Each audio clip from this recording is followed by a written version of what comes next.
제15장.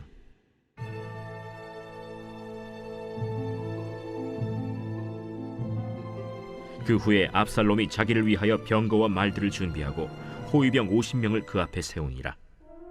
압살롬이 일찍이 일어나 성문 길 곁에 서서 어떤 사람이든지 송사가 있어 왕에게 재판을 청하러 올 때에 그 사람을 불러 이르되, 너는 어느 성읍 사람이냐? 종은 이스라엘 아무 지파에 속하였나이다. 압살롬이 그에게 이르기를, 보라, 내 일이 옳고 바르다마는 내 송사를 들을 사람을 왕께서 세우지 아니하셨다.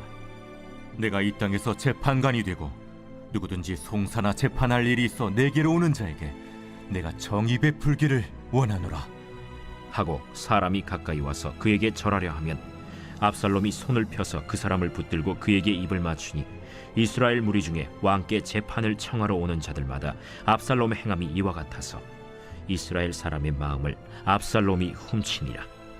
4년 만에 압살롬이 왕께 아뢰되, 내가 여호와께 소원한 것이 있사오니 청하건대 내가 헤브론에 가서 그 소원을 이루게 하소서. 당신의 종이 아람 구술에 있을 때에 소원하기를, 만일 여호와께서 반드시 나를 예루살렘으로 돌아가게 하시면 내가 여호와를 섬기리이다 하였나이다. 왕이 그에게 이르되, 평안히 가라. 하니 그가 일어나 헤브론으로 가니라. 이에 압살롬이 정탐을 이스라엘 모든 지파 가운데에 두루 보내 이르기를, 너희는 나팔 소리를 듣거든 곧 말하기를, 압살롬이 헤브론에서 왕이 되었다 하라 하니라. 그때 청함을 받은 200명이 압살롬과 함께 예루살렘에서부터 헤브론으로 내려갔으니 그들은 압살롬이 꾸민 그 모든 일을 알지 못하고 그저 따라가기만 한 사람들이라. 제사 드릴 때에 압살롬이 사람을 보내 다윗의 모사 길로 사람 아히도벨을 그의 성읍 길로에서 청하여 온지라. 반역하는 일이 커가매 압살롬에게로 돌아오는 백성이 많아지니라. 샬롬, 반갑습니다. 오늘은 용서의 말이란 제목으로 함께 하나님의 말씀 나누겠습니다. 어제 본문 마지막에 결국 다윗이 압살롬을 만나고 입을 맞추었다고 합니다. 33절, 왕이 압살롬을 부르니 그가 왕께 나아가 그 앞에서 얼굴을 땅에 대어 그에게 절하매 왕이 압살롬과 입을 맞추니라. 그러나 아들을 향하여 용서의 말은 하지 않습니다. 말 한마디가 참 중요합니다. 남자들은 표현하지 않으면 그 마음이 공감이 잘 안 됩니다. 압살롬은 돌아가서 아버지를 대적하기로 마음을 먹었습니다. 압살롬은 이스라엘에서 가장 잘생긴 사람이었습니다. 어제 말씀에 보니까 25절에 온 이스라엘 가운데 압살롬같이 아름다움으로 크게 칭찬받는 자가 없으니 이는 발바닥부터 정수리까지 흠이 없음이라. 첫 번째 우리가 기억할 것은 압살롬이 상처와 열등감 속에 살아간다 하는 것입니다. 이스라엘에서 가장 잘생기고 왕자인 압살롬이 늘 열등감과 상처 속에 살아갈 수밖에 없었습니다. 그래서 점점 엇나가기 시작합니다. 압살롬은 역모를 계획합니다. 먼저 병거와 호위병으로 자신을 호위하게 합니다. 더구나 왕자이니 사람들로부터 얼마나 주목을 받겠습니까? 그의 외모도 이스라엘에서 가장 뛰어났습니다. 그런 압살롬이 백성들의 마음을 도적질하기 시작합니다. 6절에 보니까 왕께 재판을 청하러 오는 자들에게 이스라엘 사람의 마음을 도적하니라 했습니다. 압살롬은 매일 일찍 일어나 성문 곁에 서서 왕께 송사하러 오는 백성들을 만나고 자기 사람으로 만듭니다. 그리고 백성들의 마음속에 왕에 대한 섭섭함을 가지도록 유도합니다. 결국 자신을 의지하도록 만들었습니다. 또한 백성들을 안아주면서 입맞추기까지 하니 백성들의 마음을 빼앗는 것은 당연한 것입니다.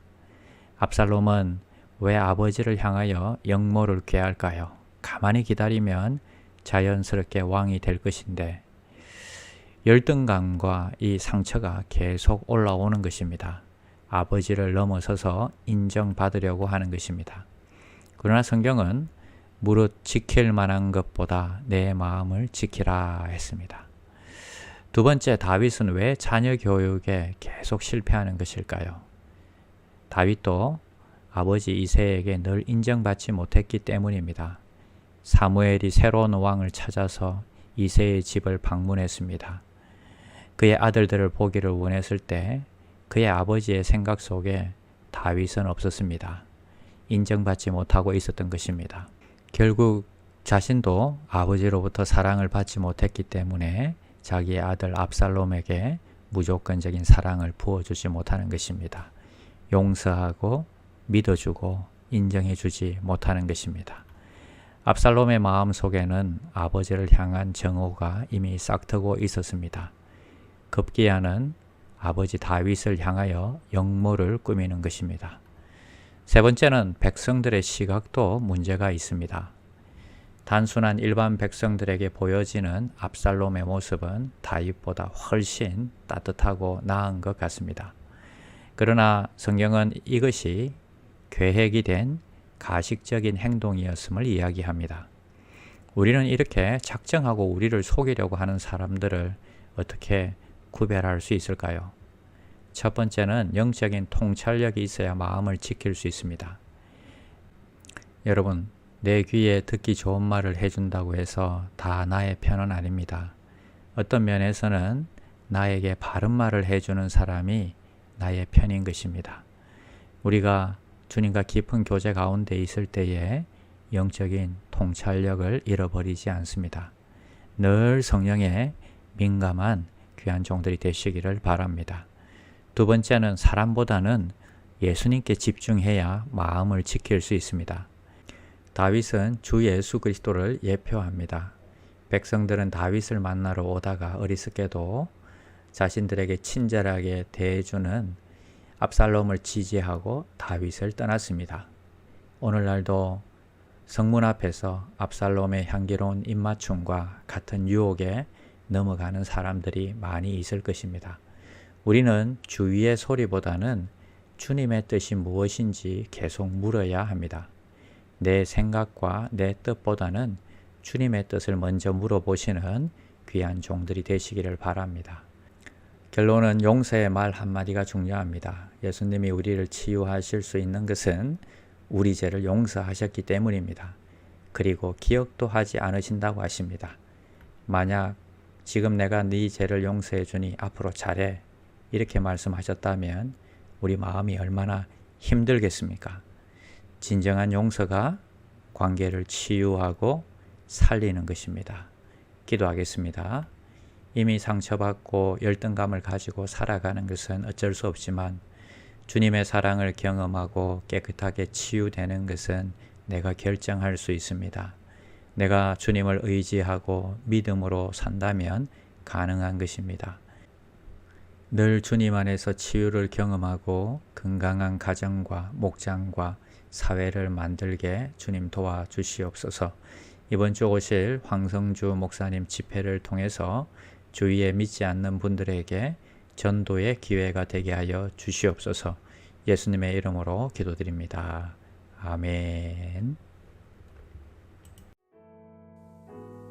1. 오심 기도.